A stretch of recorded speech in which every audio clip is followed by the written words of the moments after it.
Have you ever wondered where your business can take you? Up next, we have Morgan Melnick with MNP sharing his story how marketing is disrupted with technology. Stay tuned on the next wave.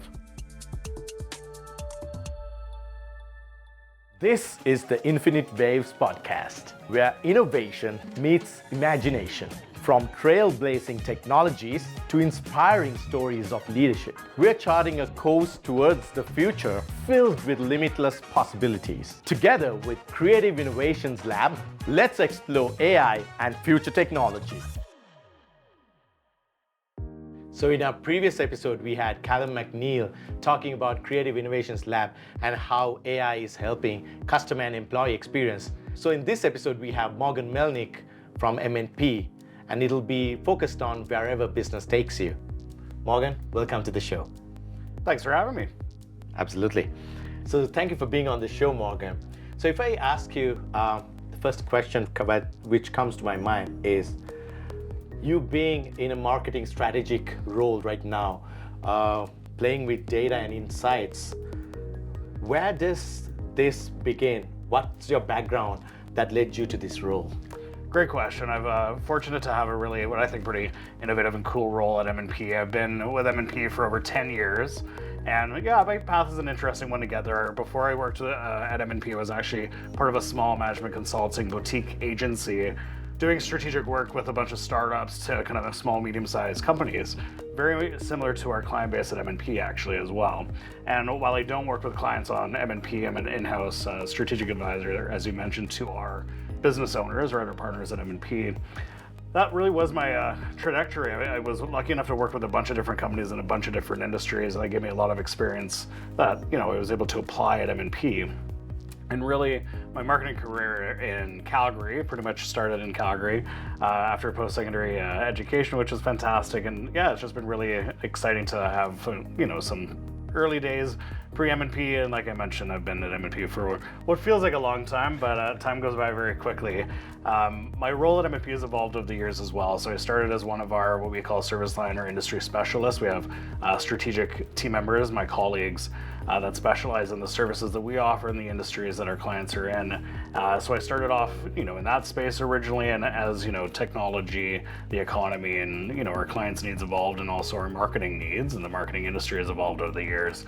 I was able to create this role at MNP, which I'm really excited about. That didn't exist 10 years ago, but exists now, which is really great. And MNP has been on a really exciting, what I would say, technology journey, us as a firm, but also specifically in the marketing department, around leveraging marketing technologies, consolidating, integrating those, and really just trying to be leading edge around data and the technology that we use to serve our clients. Yeah, no, that's wonderful.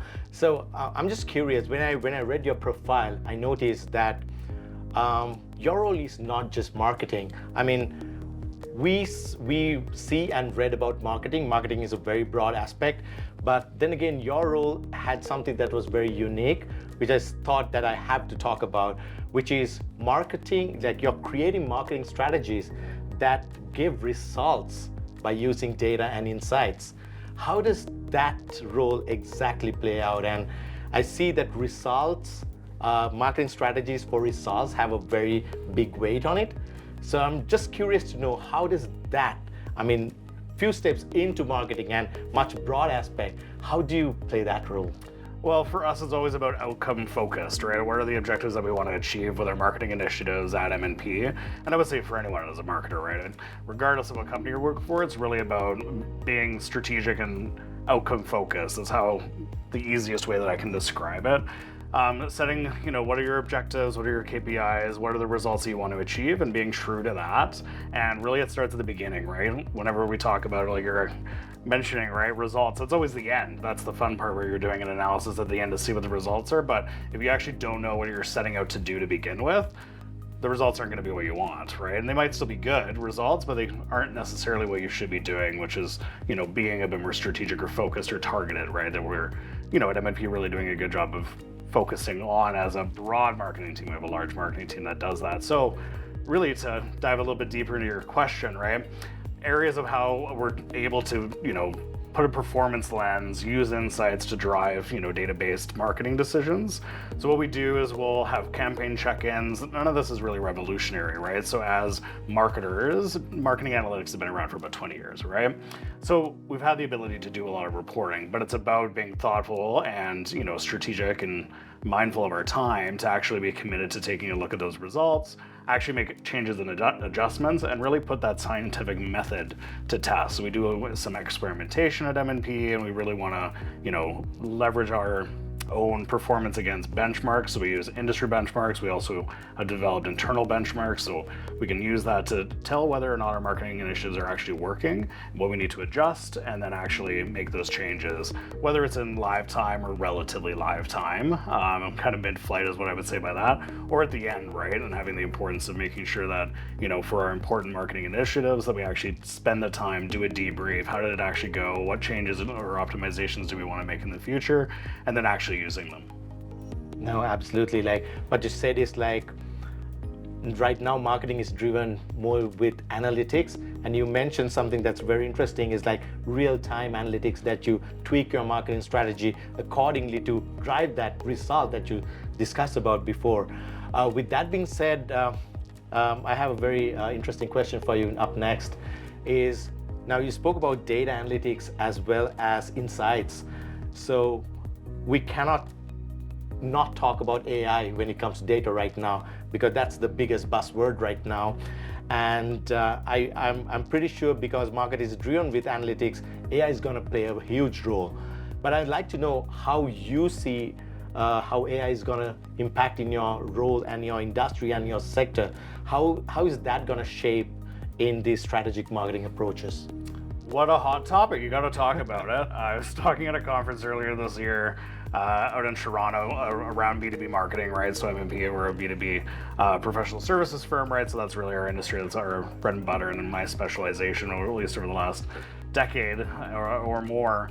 So AI, there's a whole bunch of things that it's going to be disrupting, right? Not only just from a marketing standpoint, I'll touch on that in a second, but in general, right, for business overall, and how for us at M&P, how we're servicing our clients, right? So we have an AI policy that's been rolled out across our firm, which really I collaborate closely with on our data governance, and I chair a data management committee as well. That's cross-functional, so we all collaborate, right? Because AI, the underlying data structure for us, needs to be set up to leverage that information, right? Whether it's firm real-time analytics that we have that I want to be taking a look at, whether it's marketing, which is a bit more external-facing data, right, that I want to be pulling in and taking a look at, or whether it's we're doing analysis based on some of our client information so we can have a better insight into industries, right? So we're working through all of that. We have a bit of what I would say a technology roadmap. I feel like we have multiple technology roadmaps at this point. One specifically on AI would be one of them, but we have a few.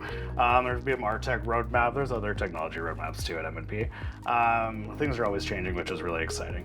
Now back to marketing, because yes, AI is definitely disrupting marketing. And I would say while it's really exciting, and I'll get some cool examples, I think, of how we're using it today, it still is in its infancy. It's not getting rid of people's jobs, is what I always say, because, about a year ago, ChatGPT, everyone's like, oh my gosh, it's like, am I getting replaced? I'm not. And I say that to our team members. Again, we have a big marketing team at M&P, which is great. And it's like, your jobs aren't going anywhere, but you can be more effective, right? You can do more with your time, leveraging that technology. And that mantra's always been the same. We've had new technologies come out over the last 20 years in marketing that have elevated what I would say how we can actually go to market. And just because it's a hot buzzword or not, it doesn't necessarily mean you want to use it. But in this case, AI is valuable. So as a Microsoft shop, for M&P, we're also partners with Microsoft, and we do some of this AI implementation for clients, which is great, among other solutions. What we focus on is that we really want to be using it for ourselves. So we use Copilot, which is obviously their AI technology, for market research, content development, campaign analysis, brainstorming. And there's what I hate to say is the easiest work is offloading some of that, Copilot or my administrative tasks that I really want to have done a bit more efficiently and without having to hire someone, which is great. It can help generate emails, do responses, analyze Excel files, do draft outlines based on content, right, that I would normally have to be spending time to be creating. So we're just starting to use it in that sense quite heavily from a Microsoft lens. Now, I always have to say, AI is also not that new. So we've also been using AI with some of our agencies from a go-to-market standpoint, from a digital advertising standpoint. So a lot of these tools have been embedded in the background of Google, specifically Google Ads, for years around Performance Max as well as the current platform that they have available, right? That is fueled by AI, and it's been growing over the years. So we've been using that for a few years off and on, but again, testing performance based on benchmarks, and again, what are our outcomes or objectives that we want to achieve. But we've kind of been using it slowly but surely, kind of staying on top of it, and it's not perfect. It truthfully is not perfect, and I'm kind of glad it isn't, but I find a lot of personal efficiencies in it, and it just keeps getting better, which I'm excited about. No, absolutely. I mean, AI is still in the evolution stage. I mean, every 2 months something new comes up, so it's very hard to stay up to date. I'm coming from an AI company. I mean, everything changes. You develop something today, and after 2 months, we need to do the whole thing to sustain with the new technology. So I hear you. Totally. And so I know for a fact, so marketing has certain levels, like you have the strategic formulation, you have the creative element, you have the execution, you have the results, and you have the analytics.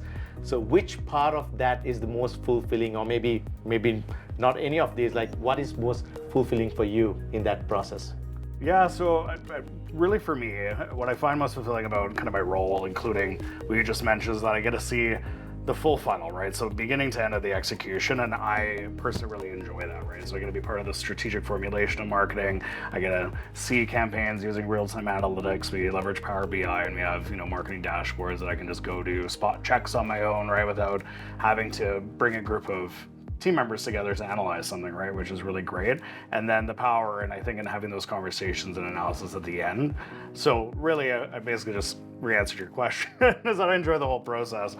Now, truthfully, what I additionally find, I think the most value of my role at MNP, I would say, is that it's a very cross-functional role. So I get to work extremely closely with our business, our client service providers, right, in elevating their go-to-market strategies. Same with my colleagues as well. And then I play, as I mentioned, a pretty cross-functional role through our IT, finance, and DNA teams as well to help, innovate, drive more performance-based initiatives from a marketing standpoint, or just better client experience overall. And that's definitely what I find the most exciting. And yeah, there's lots of technology, whether it's AI or other platforms, that can help enable that, but it's never a dull moment.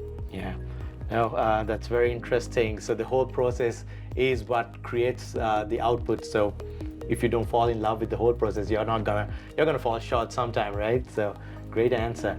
And that comes to my final question. I kind of ask this from all my guests. So what would be the significant challenge in your role currently that you would wish and want AI to solve and make it much more simpler right now? Well, probably a couple. I think scalability, right? I think that's where I see a lot of opportunities for AI of being able to do, maybe I'll explain that. Very complex data analysis on a very complex set of data, right? We have hundreds of thousands of clients at MNP at scale, right? So we are working through that right now, but to your point, I like your comment that you made earlier, everything keeps changing, right? But building a strong foundational data layer will just, help us to be a bit more agile as AI continues to evolve and adapt, and there's new things that I don't know exist that people are going to be inventing, that we'll be adopting in the months to come. But I would say scalability, right? So really that's where I see a lot of the opportunity, and then truthfully, efficiencies, right? But I'm saying that today. Now, I don't know why, but scalability apparently really is my answer to that question. It's efficiencies at scale too, right? Is that getting our team up to speed and up to skill on those platforms? Just to be able to drive more performance-based campaigns. Absolutely. Thank you very much, Morgan, for being on the show. So would you mind letting our audience know how to contact with you and get in touch with you? Yeah, thank you so much. You can definitely follow me on LinkedIn, Morgan Melnick, and you can also reach out to mnp.ca as well. Check us out on our website. Happy to connect with anybody that wants to reach out. So once again, thank you, Morgan, for being on the show and sharing your insights into marketing and AI, how it's shaping your industry. And once again, we would like to have you once more, maybe in the future, once AI kind of disrupts your industry a little bit further. So once again, thank you very much. Thank you very much. Thank you for tuning in on Infinite Waves. So we'll see you on the next wave. Thank you. Thank you for joining us on the Infinite Waves podcast, where innovation never stops. Stay tuned for more insights and stories from visionary leaders, powered by Creative Innovations Lab. Until next time, let's keep pushing the boundaries of what's possible.